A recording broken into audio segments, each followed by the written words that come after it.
Good day, everybody. Got us a pretty afternoon here. Got some hot wire set up. I had done a video a little bit earlier. I was talking about how we're trying our best to kind of start getting into making sure we're moving closer to mob grazing or to daily moves. And so the way we're going to do it is, and y'all can go back and watch that video. I go into detail on a lot of that. But the way we're going to do it is by starting out by setting up one wire and cutting out each pasture in half.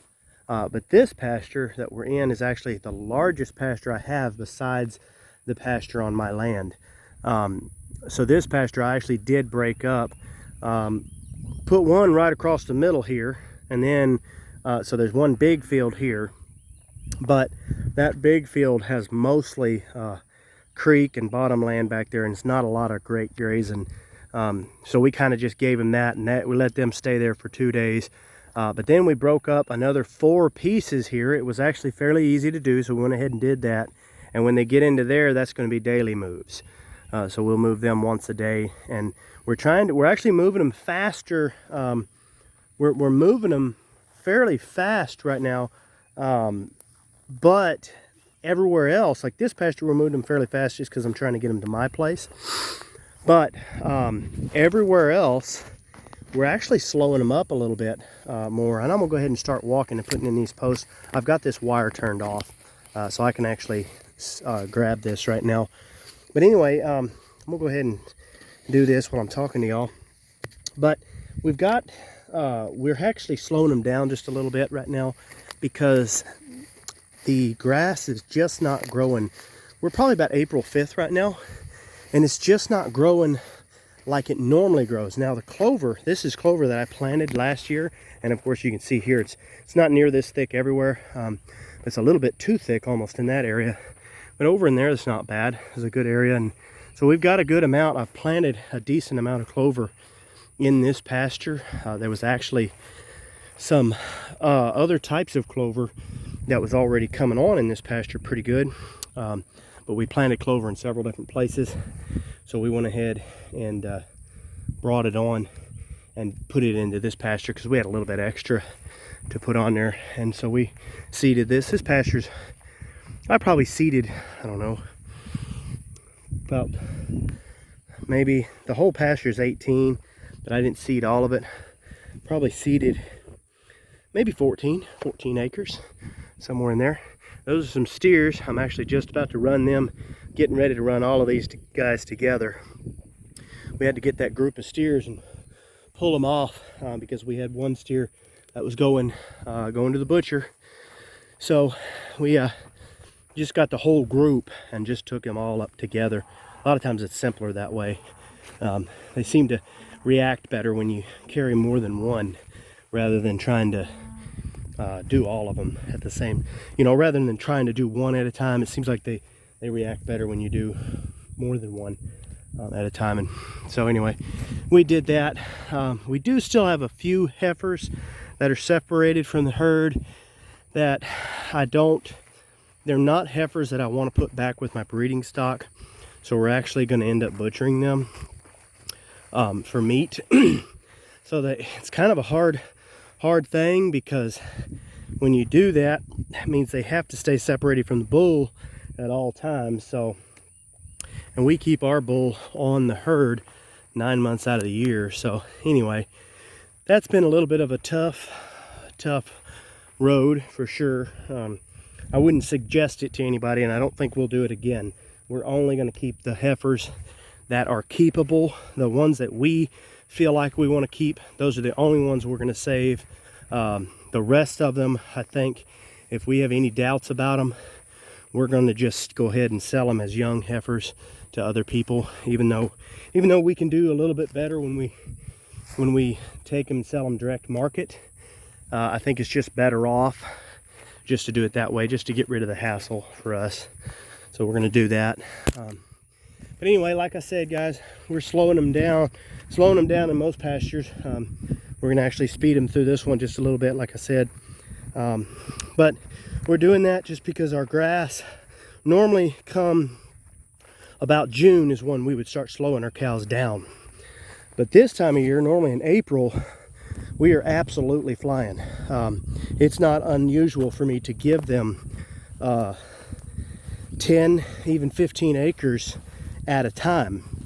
You know, that's not unusual at all. I'll give them that much and then move them right on to the next pasture, because we're recovering in 28 days in some cases. You know, I need another post there or something. That's just a little bit loose. I'm gonna get turned around, guys.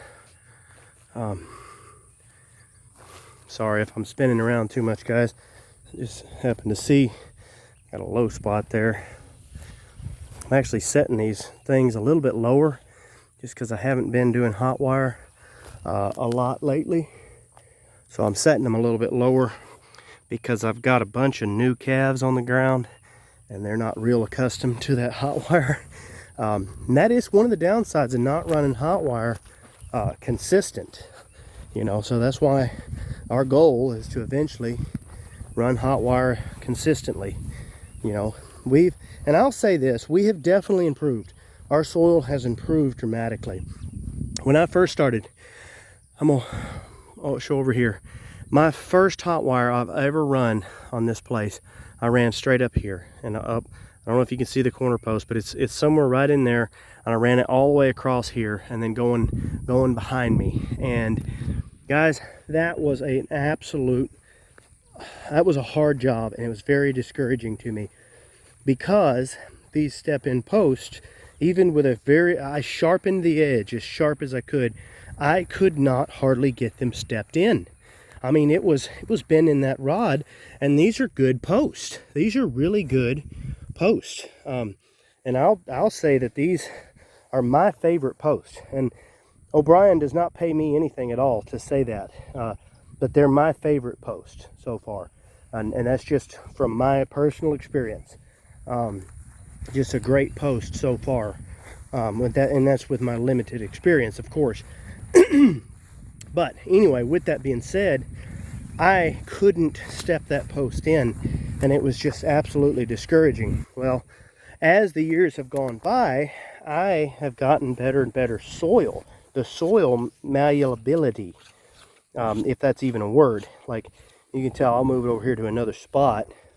Now, I still have some places, you know, and there's a couple rocks, because I still got, this is all red clay soil, but it's gotten softer. Now, I will say, we're still in the spring, and we still have spring rains coming in.